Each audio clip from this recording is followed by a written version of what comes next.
Welcome to the Trauma Informed Lens podcast. I'm your host, Matt Bennett. Each episode we talk about the research and practical aspects of the trauma informed movement. This podcast is not designed to replace mental health services. If you feel uncomfortable or triggered by our discussion, please consider seeking your own trauma treatment. In no way is seeking treatment an admission of weakness. It is a chance to build resiliency and experience post-traumatic growth. You can find show notes, resources, and more at traumainformedlens.org.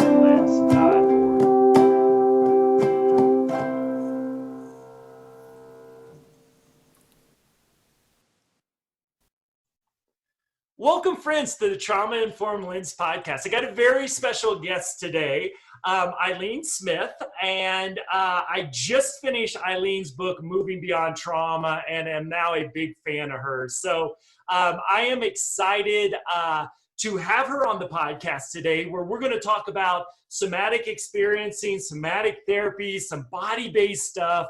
As I told her before we started, she does a beautiful job in her book of really bringing the science in. I think if she just gave some of the assessments she gave, it's worth the money to buy the book. You just get the bonus also of how she uses her wisdom, her knowledge to help folks through the case studies she presents as well. So my head's spinning a little bit with a lot of questions and excitements after getting through the vast majority of the book. I had to skim the last chapter or two, but I'm looking forward to going back and doing more of a deep dive. So Ilene, welcome to the Trauma Informed Lens podcast. I'd love to start out just if you would like to introduce yourself, and I'll just throw that first question out there too. Somatic experience, give us a working definition to explore during this podcast. Okay, well, thanks for having me. Let's start with that. So the book that I wrote, Moving Beyond Trauma, is really about unpacking and educating and empowering people to understand a little bit more about body-based therapies. Specifically, I'm a somatic experience therapist, and so where do I start to even try to explain what that is? So I know it's probably a question we could talk to you about for 3 hours, but yes. Yeah. So when we think of trauma, right, we often think of trauma as an event. Mm-hmm. But now I'm going to give you guys a new definition. Trauma from a somatic perspective is not necessarily about an event. It's about the energy that gets locked in your body around real or perceived threat. And can you just, so the word, because I'm not sure all somatic, let's maybe, because I think that opens up what you're talking about too. Could you just give us a working definition of that as well? Soma means the body. Yeah. So somatic is about the body being involved in the process and what we experience in the body. So if you think of trauma from this perspective about the energy that gets locked in the body around real or perceived threat, then we have to go beyond a cognitive process to try and resolve the trauma, that energy that gets locked in the body. So Peter Levine, who's the founder of Somatic Experiencing, he studied animals in the wild, and he was trying to understand why animals in the wild don't get traumatized and why people do.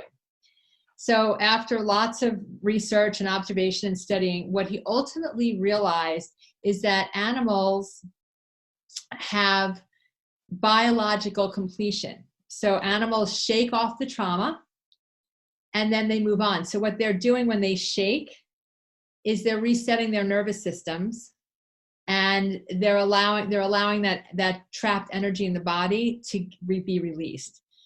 So the premise of somatic experiencing for humans is that we need to have some sort of biological completion around that trauma energy in order for it to get resolved.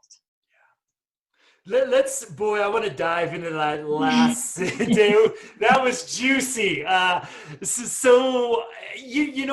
I think when a lot of people think about therapy, and as I try to tell my audiences, therapy's so cool nowadays. Back when I was trained in the late 90s, all I got trained in is you sat in a chair, I sat in a chair, and we had, what you describe as that cognitive exchange where we're all kind of in the head. We're trying to access the prefrontal cortex, all those things, the cognitive behavioral approaches that were so prevalent. So when we talk about that completion, that piece, I'd love for you to go in, and you do such a beautiful job in the book. How does that manifest, and what does that look like with some of the patients and clients that you work with, and when they haven't been able to have that sort of completion because of trauma?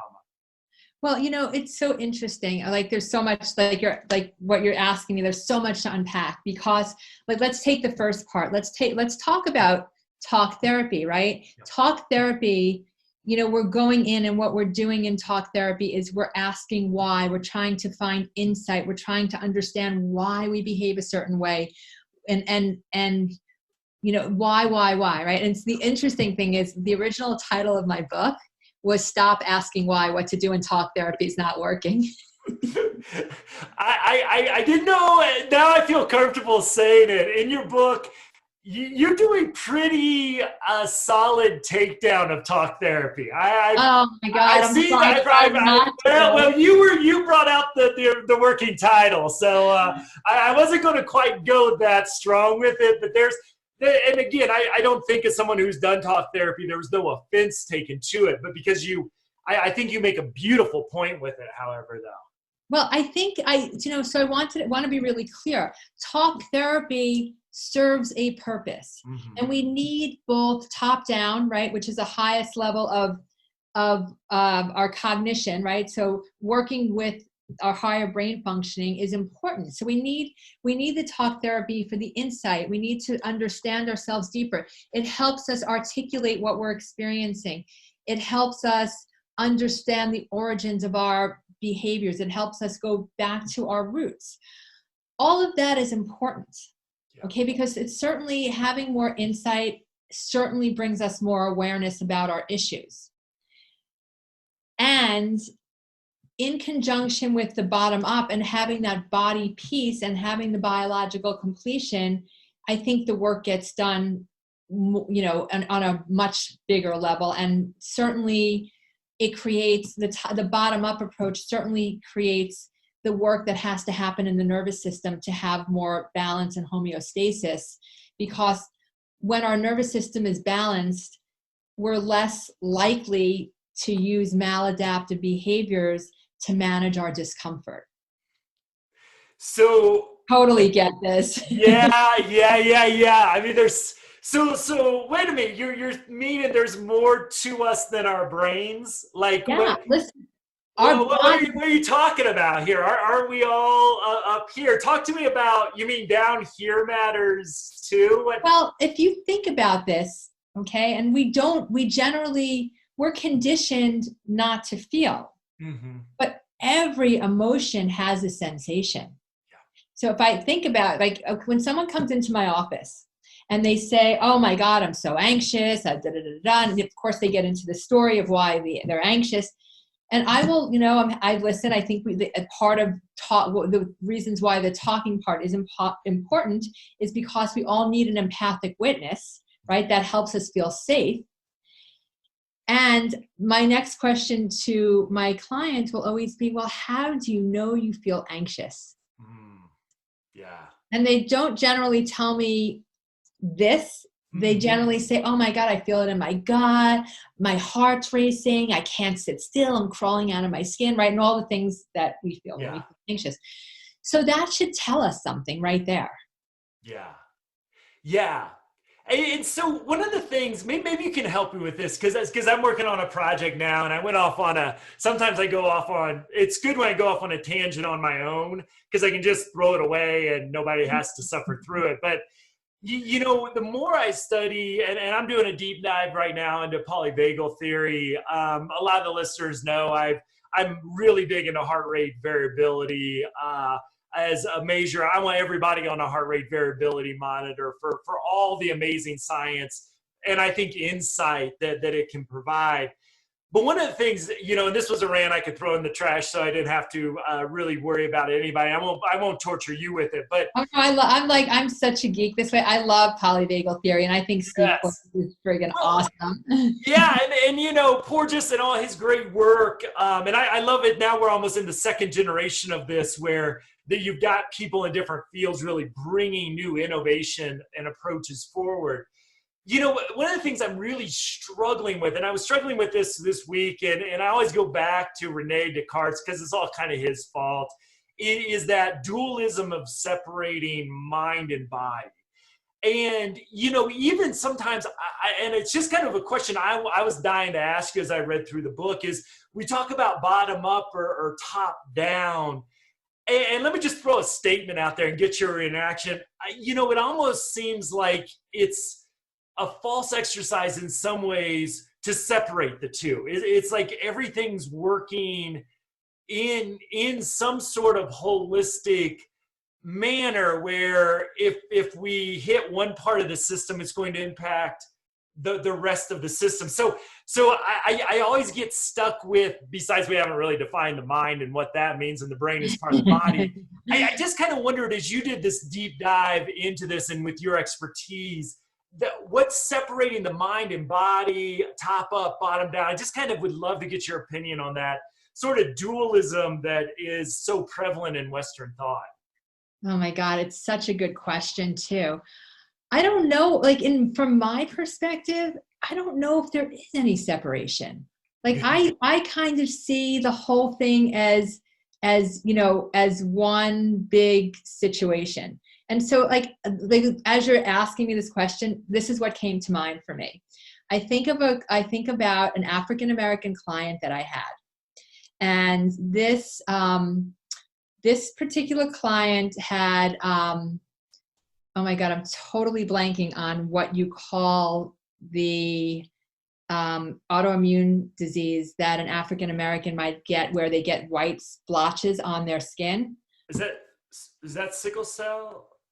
No, and I use this case study in the book, and I can't remember the name of it. Anyway, so there's this I'll just describe it, and I'm sure everyone that's listening, somebody out there knows what it's called. But there's this autoimmune disorder that an African American person can get, and they start getting like white splotches on their skin. And so this gentleman that came to me, he comes to me, and this is what he tells me. He starts telling me he's married, he has 3 kids. And prior to him getting married, while he was dating the woman he's now married to, he winds up having an affair. And that affair happens, and then him and his current wife, they get pregnant. They wind up getting married. Hence, fast forward, they have 3 kids now. They're in business together. And he comes to me. He's really unhappy. And the wife, she's constantly, even 20 years later, 3 kids later, she's still she doesn't give him, she's still mad at him about the affair that happened prior to them getting married. He doesn't feel loved by her. She's very critical of him. And so you can see that the marriage is falling apart. And she is as white as white bread, like blonde, fair skin. And, I wonder if the manifestation of this autoimmune disorder that he has, which is obviously his system is very stressed, and there's always, emotional stress when there's autoimmune stuff. Okay. Think about what's happening to his skin. Like and so I asked the question, if he was somebody else, would she love him? Like, is that, so body-mind connection? I mean, think about that. Yeah. As like a perfect case study to even look at the mind-body connection. Absolutely. Absolutely. And so... wait, it's called vitiligo. Vitiligo. I would have never guessed that. It's one of those things, yeah. I've learned a lot about autoimmune system functioning with my work in trauma, but the specific ones, I still got some work to do.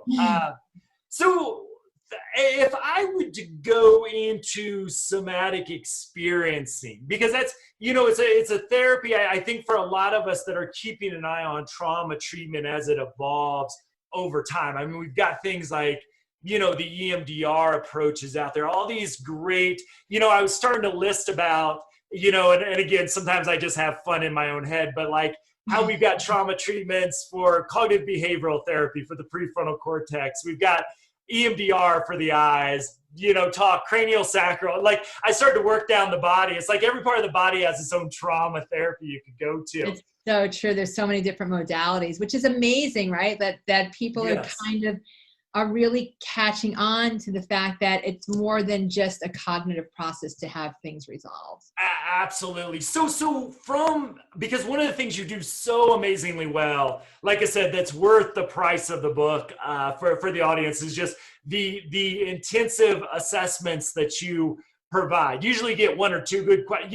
Right. These things are assessments, and feel free to tell a little bit about how you develop it. But if I came in as someone who's looking, maybe not ready or even feeling able to verbalize my trauma, which is where I love where a lot of this is going, is we've got therapies now where you don't even have to share your trauma verbally with somebody. What could I expect if I come to you looking to, I don't know if release is maybe the correct word, but really get that release that traumatic energy, for lack of a better word.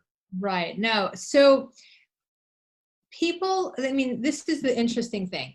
I usually wind up with clients, and a lot of somatic practitioners will tell you this, that have been through a lot of different treatment modalities. They've been through a lot of talk therapy. They've probably have gone to different kinds of treatments. I deal with a lot of addiction. I deal with a lot, I specialize in eating disorders. And so the big thing that's missing in other modalities is that we need to, in order for a person to move through these experiences, the first thing that has to happen is we have to build the body as a safe container, right? Because if we're not safe in our body, how can we ever move through an experience? And I believe that in order to move past something, we do have to move through it. We can't, because if we keep circumnavigating around it, what happens? We wind up exactly where we started. Mm-hmm. Yeah. So in the somatic work, the whole goal is to feel safe enough to move through an experience, to then be able to have biological completion around these things. And so how do we release trauma from the body? Heat, shaking, and tears. So in the work, that's ultimately what we're trying to get to, is to be able to have those kind of releases and to feel okay enough within yourself that whatever physical sensory experience that you're going to have, you're not going to die from the experience. Yeah. Will, and can you talk a little bit too, because you do a really good job of this in the book, but I think, you actually will physically interact. You'll put hands. I do touch work. I will put my hands on my clients. Yeah, which as a trained old school therapist back in the day, I've learned to calm my alarm bells from graduate school a long time ago.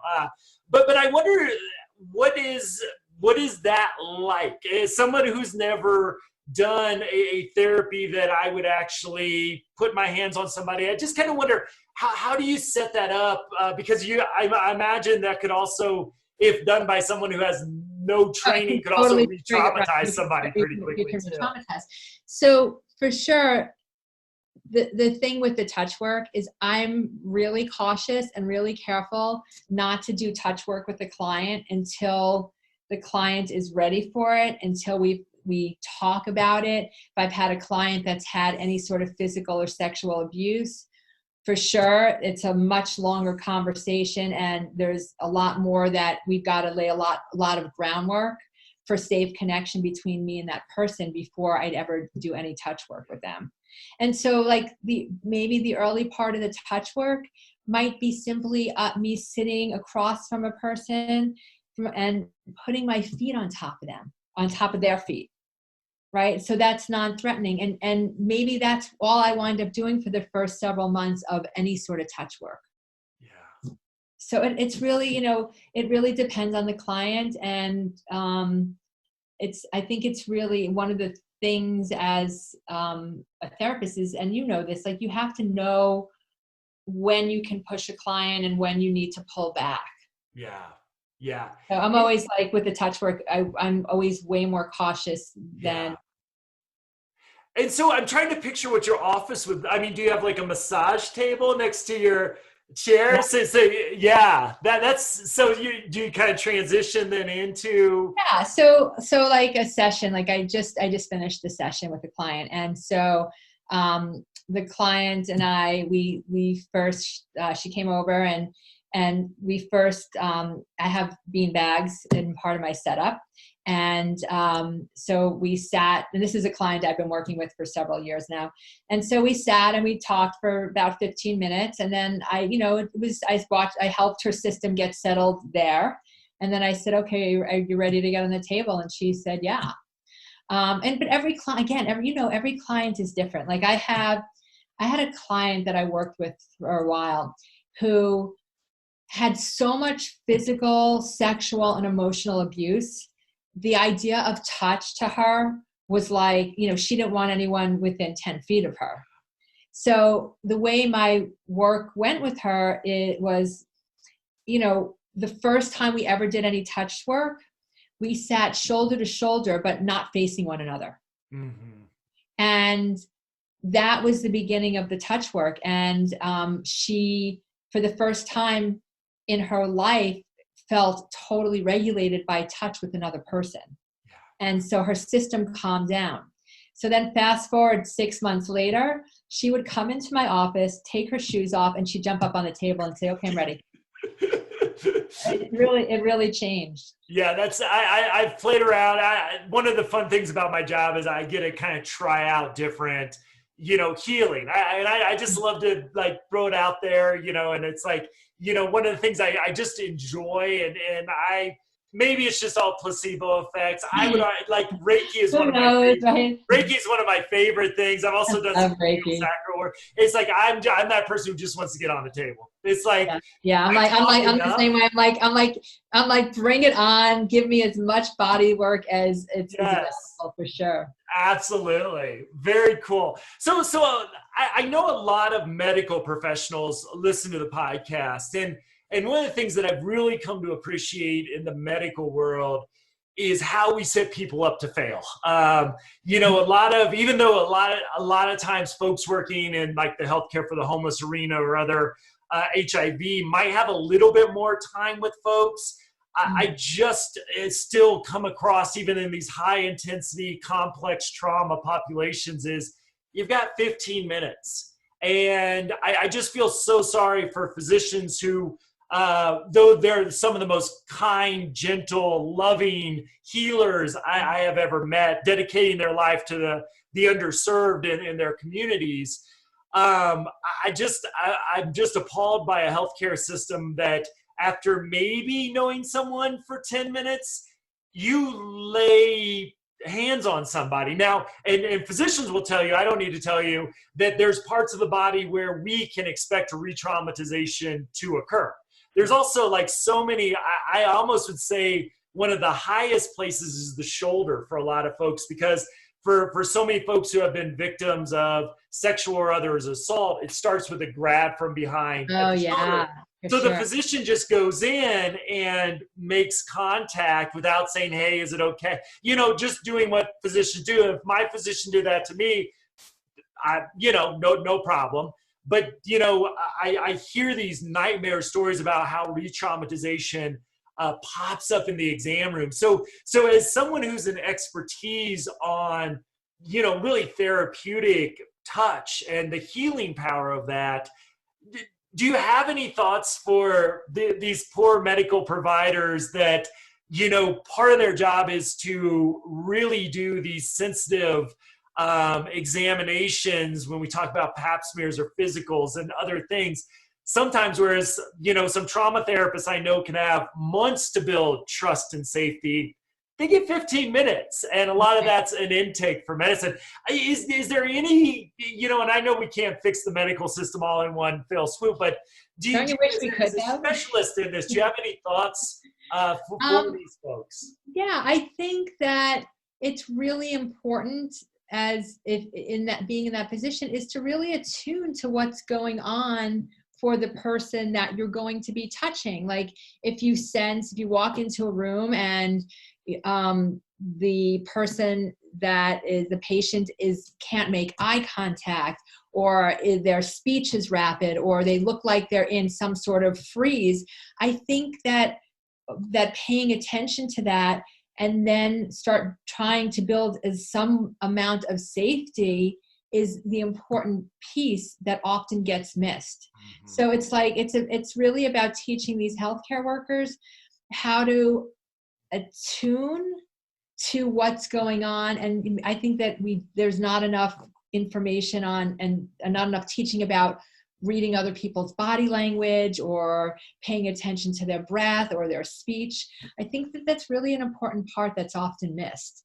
Yeah, absolutely. And I just think that, again, the whole medical experience can be so clinical. And the other interesting thing, this is kind of a sidebar, but that I find is that besides the shoulder being a huge trigger for re-traumatization, also that exam room door shutting, and all of a sudden you're alone, you're isolated, and then a person of power walks through that door. Yeah, right. You're helpless. You're that, right? So one of the things that we know creates trauma: too much, too soon, too fast, without any way to defend yourself. Yeah. It's so funny that you say that about the exam room door, because I always, when I have a doctor's appointment and they close the door, I say, can you please leave the door open? I always feel like I'm getting claustrophobic. I can't breathe. I'm like, I just want to see what's going on outside. And I want to snoop around the drawers to see what's in there.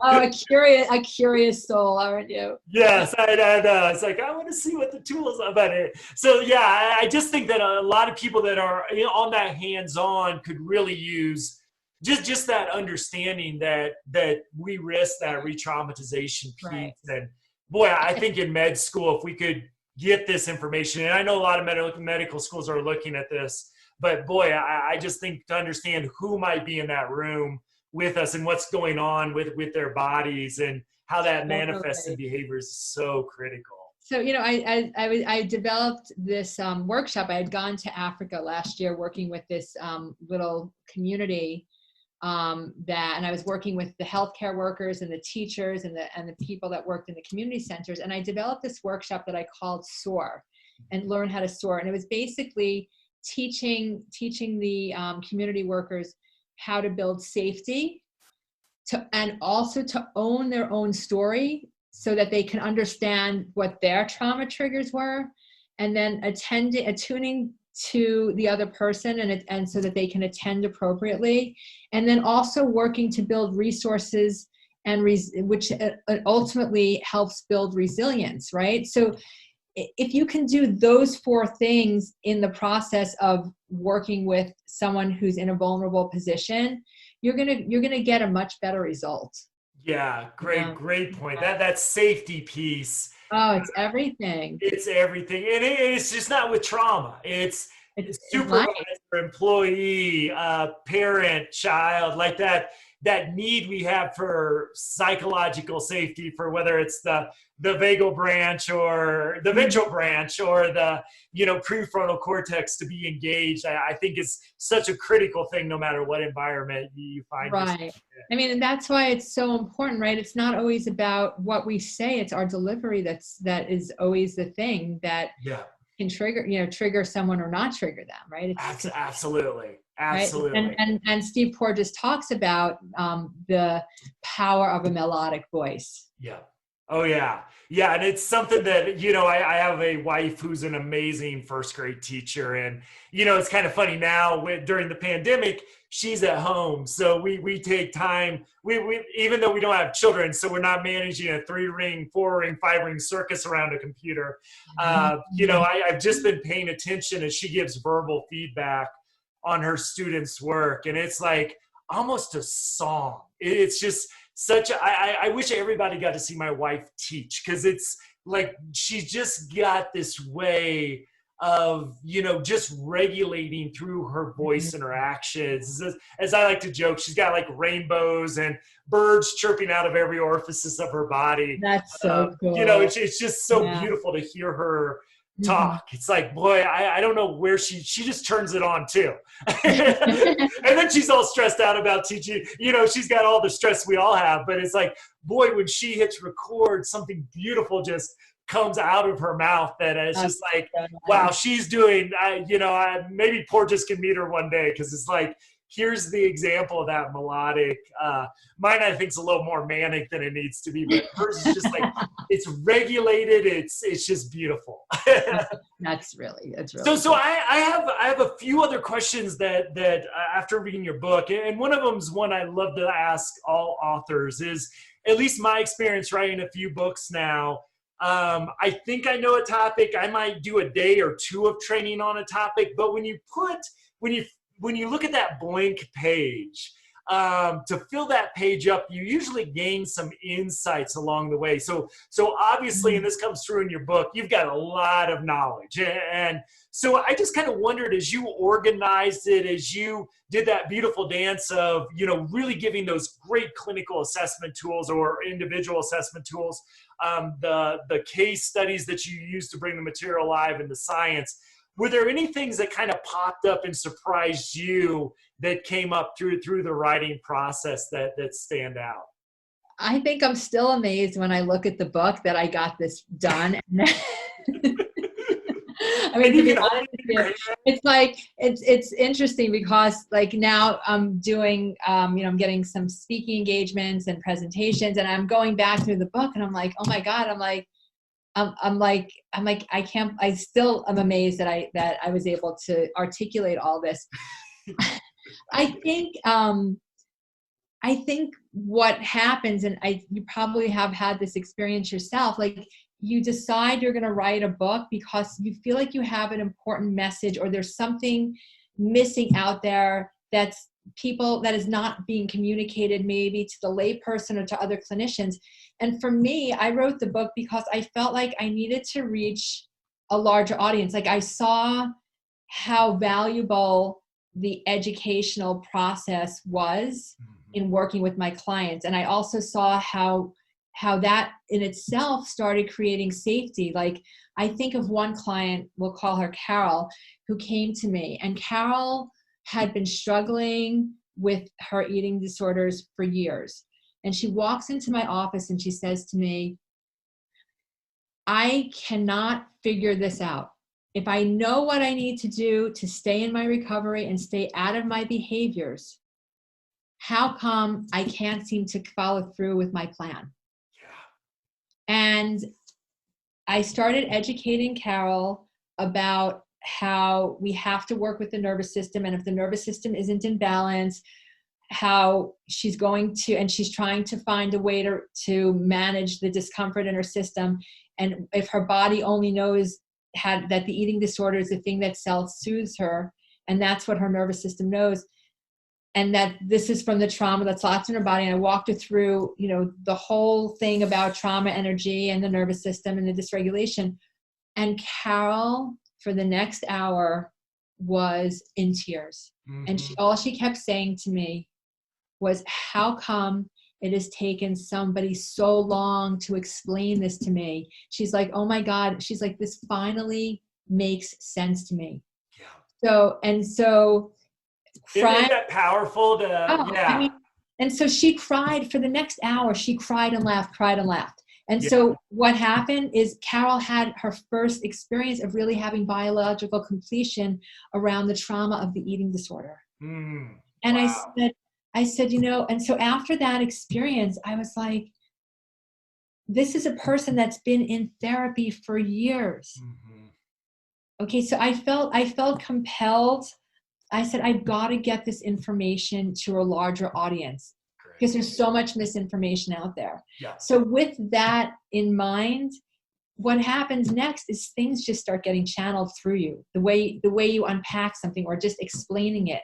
And that's really kind of what happened in the book. I mean, granted, I wrote an outline that, and I had some sense of organization, but it really felt in a lot of ways that it was just channeled through me. Wonderful. And Yeah. I think that comes out too. The flow of the book is Yeah. so well done. I think once you write a book too, you appreciate the process, and you read a book with a different lens as Oh, well. And I think totally. you appreciate it. It's like, me, you could give me a $2 glass of wine and a $20 glass, and I couldn't tell you the difference. But like, I think after you write a book, you appreciate the finery of what you're reading. Is, yeah, somebody didn't just pick this up in an hour and write it. There's that process Yeah. there that comes about. But when you feel passionate and you've got something you want to share with people, that inspiration just allows for the creative process to start moving. Yep. And unlike a lot of work we do, you can hold it physically in your hands, which, somebody who's been in psychology most of my life, you can hold it in your hands, which is weirdly exhilarating, at least the first time you do it or so. Oh, totally. So, Totally. so one of the other things that I kind of wonder, because it seems like, again, if we're going to divide it, this would be a more maybe top down piece, but I'd love to get your thoughts, because something I've seen powerfully, and as I was reading your book, I was like, okay, is this my kind of trauma, informed CBT kind of coming out? But I've always found it powerful to communicate the impact of trauma on someone's psychology, how they look at others in the world, is the idea of the personal narrative. And I wonder, as you think, because as I read your book, it seems like, disconnecting the brain from the rest of the nervous system seems more and It's more not ridiculous. But like, possible. how does your work help someone like change the story of themselves, relationships, the world? You've kind of talked about different ways you've done this with folks. And I wonder just what's your thoughts about the personal narrative in general, and how your work and expertise informs how you work with that concept. It's such a great question. So I think of the first thing that came up as you're asking me this question is the somatic work. When you start creating more safety in your body, your relationship with your past starts changing. So we can't change what happened, but when our nervous system starts changing and when we start feeling safer in our body, that what we've experienced in the past, although it's real, it doesn't impact us in the way in our present life that it might have prior to the work. And so, for example, I'd like to think of like a person that's been traumatized. What you see one way or another, you either see that person sensing everything in the world is dangerous, or they're the risk, they're into like risky behavior, right? So there's always that one extreme or the other.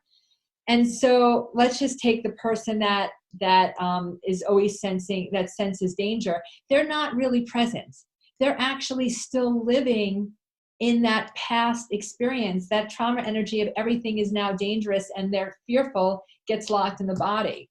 Like I can think of like an example of a friend of mine that got into a car accident when he was in his 20s, and it wasn't his fault, but since he was part of the accident, he had to stay there and had to watch the accident being cleaned up.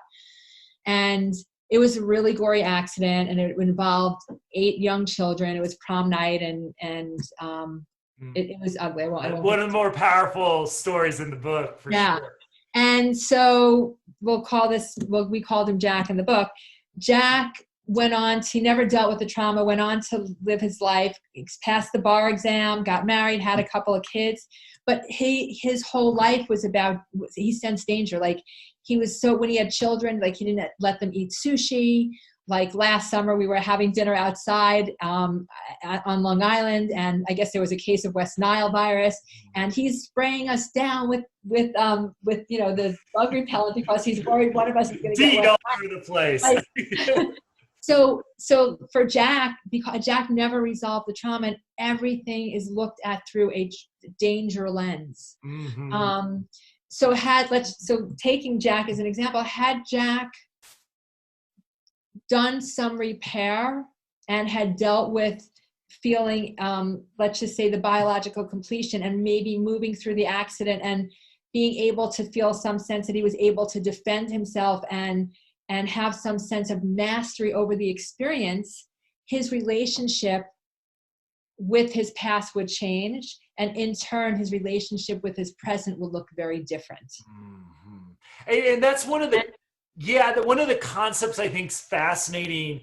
And I think that this is what I'm hearing you're talking to, because I believe it happens both psychologically and biologically, as well as maybe socially as Doesn't well. it go hand in hand anyway? Yeah, exactly. Again, we're separating things that maybe science is Yeah. telling us to bring it a little bit closer together, Descartes.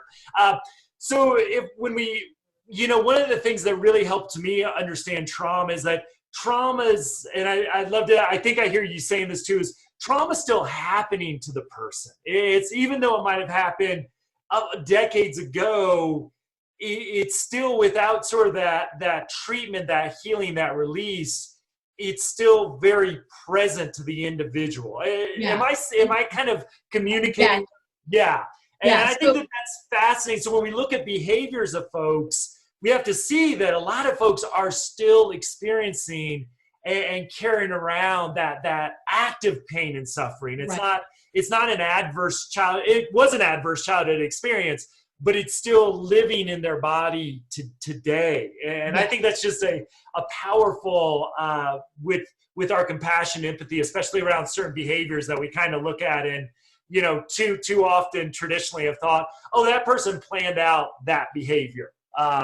Right. I think that understanding really helps to put that in perspective in a powerful way. Right. And so if you think of it, like, trauma has no sense of space or time. Yeah. So that person, like, here, we'll use this as an example.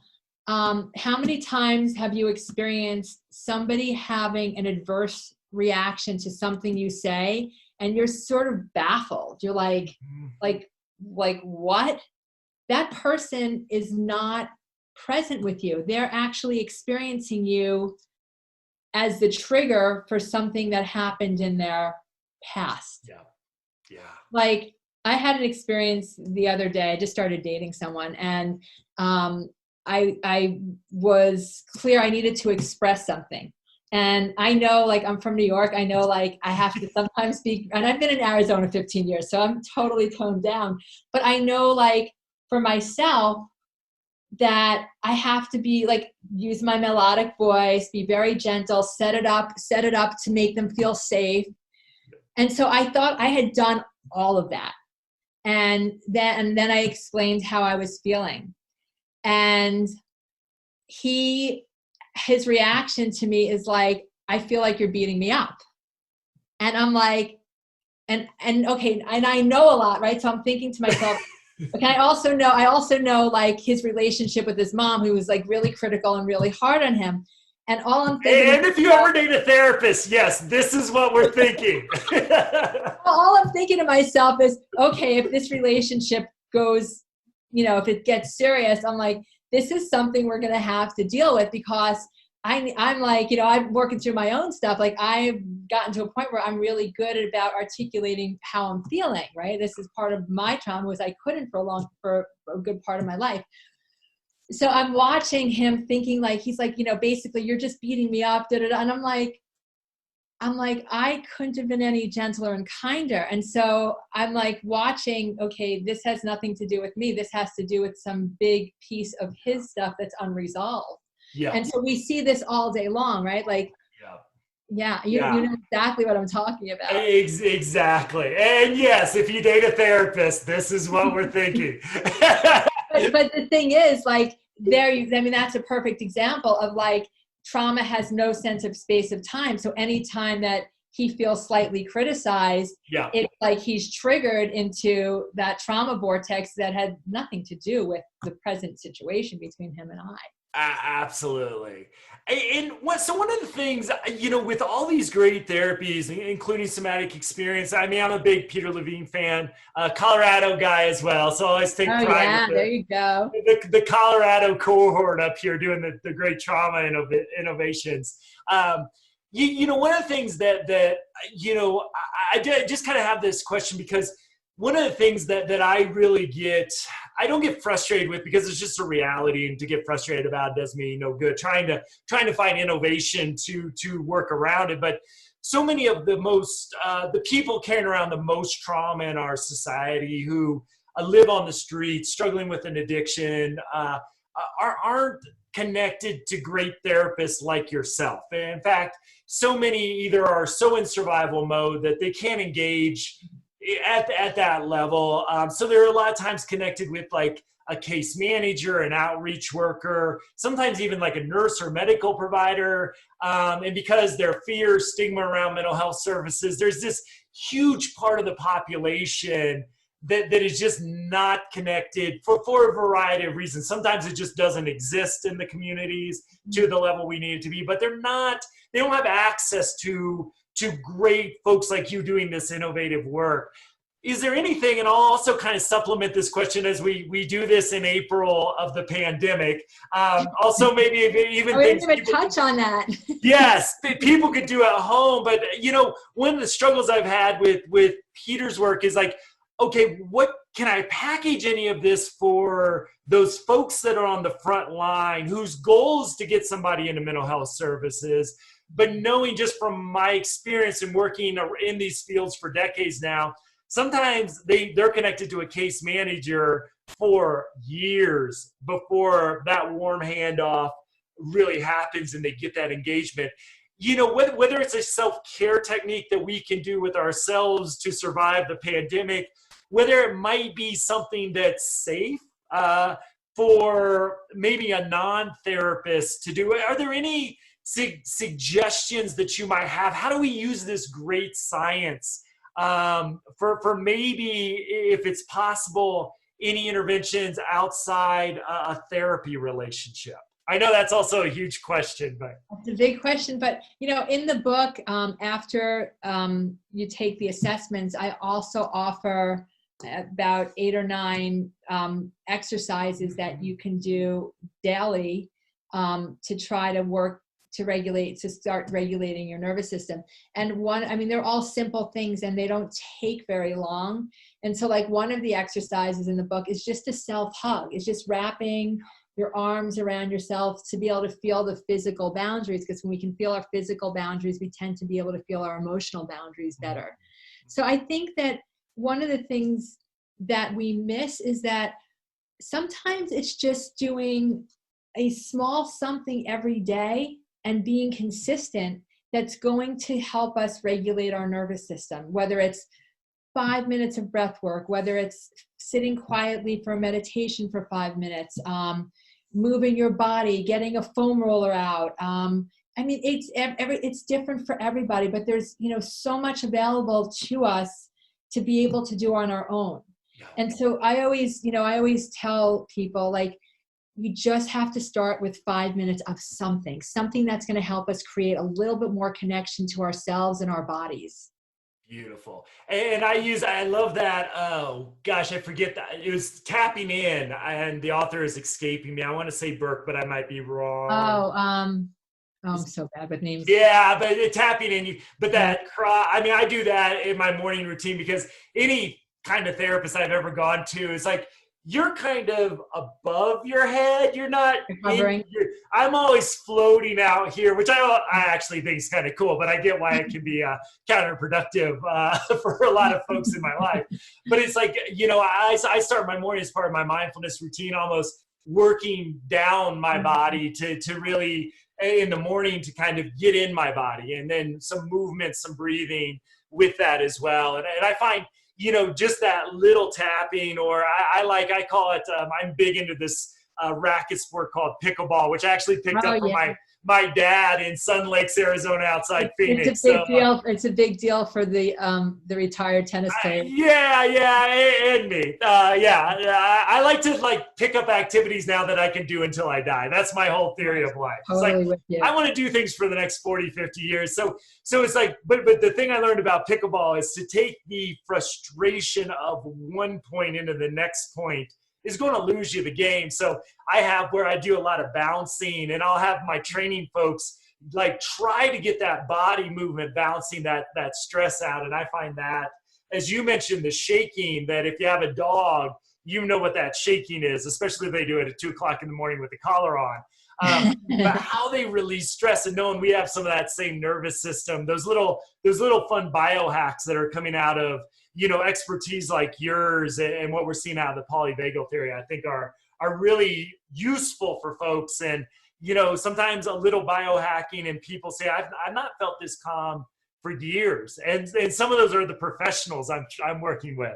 No, it's awesome. And it doesn't take long. I mean, it takes a few minutes. It's just about having a little bit of discipline to do it. And I think even if you don't feel like it, I think sometimes you just have to white knuckle it. Yeah, yep, exactly. Absolutely. Yeah. So I got one inside baseball question for you. So this is a little nerdy, but I'm interested in your thinking as someone who also thinks about polyvagal as well. Is I've been fascinated, and everything I've studied about our neurobiology and brain, if it seems simple initially, it becomes way more complex and integrated. And I think beautiful as you study it. But it's this idea of the lizard brain. And I find that interesting. And I think this isn't the point of labeling the brain stem, lower brain as the lizard brain, to say it's primitive and then it's not as important. Because if you want to breathe, if you want your heart to beat, you love your brain stem as much as any other part of your body. But I kind of wonder, do you have any thoughts? Because this is just a question that popped up, is this ventral branch of the vagus nerve pops out of that as well, which Stephen Porges says is so valuable, almost sort of like a prefrontal cortex when we talk about social engagement and emotional regulation. And I wonder, when you think about the role of the brain stem and those cranial nerves, especially with polyvagal, that the vagal branches of that nerve, I wonder, how do you think, as somebody who, again, kind of works bottom up, how do you think about that brain stem and those cranial nerves and the work that you do? Well, I think it's important because the brain stem is where all our fight, flight, or freeze instincts reside. Mm-hmm. So that's like, we're working like when you talk about the lizard brain, I call it the reptilian brain. The only thing that reptilian brain knows is survival. So we have to work with that piece, and the only language it knows is sensory. Yeah. So hence the piece of the somatic work. Yeah. So I think it's actually really important. Exactly. Yeah. And that's, I mean, I love that we're focusing on these areas, and, that's why the polyvagal theory is so fascinating to me is, there's this quote by Hermes, who I love when I can quote Hermes, is like, as above, so below, or as below, so above. You can go either way, but it's like, there's this, I think the brain is really nice because in some ways it's compartmentalized. At least we can look at a brain scan and see someone with repeated trauma may have a less active or even smaller prefrontal cortex. We can kind of measure things there. But I think, the idea that we can, whether it's through heart rate variability, sinus respiratory arrhythmia, all these sort of mid-body measures are also giving us, and I would argue, more accessible, more practical ways to really help people gain insight to their biology. So I'm really excited to see where technology is sort of giving us a way to say, okay, I think I'm feeling this way right now, but let me check into what my body's telling me as well. And I'm excited to be entering this time in psychology where we can marry those biometrics to areas we've been trying to heal all these years. Oh, totally. It's a fascinating time. Excellent. Well, this has been a great discussion. I feel like I could go on for 2 more hours, but then I'll just nerd everybody out. So before I ask too many inside baseball questions and lose all our listeners, tell them a little bit about how they might be able to learn more about your work. Where can they find your book? Let them know how to reach you. We'll obviously put those in the show notes as well at traumainformedlens.org. But for our listeners out there, how can they learn more about your work and find your great book? Oh, awesome. Thank you for asking. So my website is ilenesmith.com, which is ILENE Smith.com. My Instagram is Ilene Smith Trauma Healing. Same thing for Facebook. My book will be available on Amazon May 5th. Excellent. Congratulations. Yeah. So like I said, I got an early copy. It is like I said, you can pick it up for one of many reasons and get your money's worth and then some. So a great read if you're interested in this therapy. I think for those that might not be in the therapy world to know what resources are out there, I always encourage people that how do you connect people to best practices in trauma? I think your work, Peter's work, Porges, I mean, all this is really coming to show we need to focus on the body as much as what's in this skull of ours too. And I think we sort of agree it's all connected anyway. So absolutely. Thank you so much for your time. As always, you can find show notes, traumainformedlens.org, and we'll see you soon. Thank you, everybody. Stay healthy, stay safe.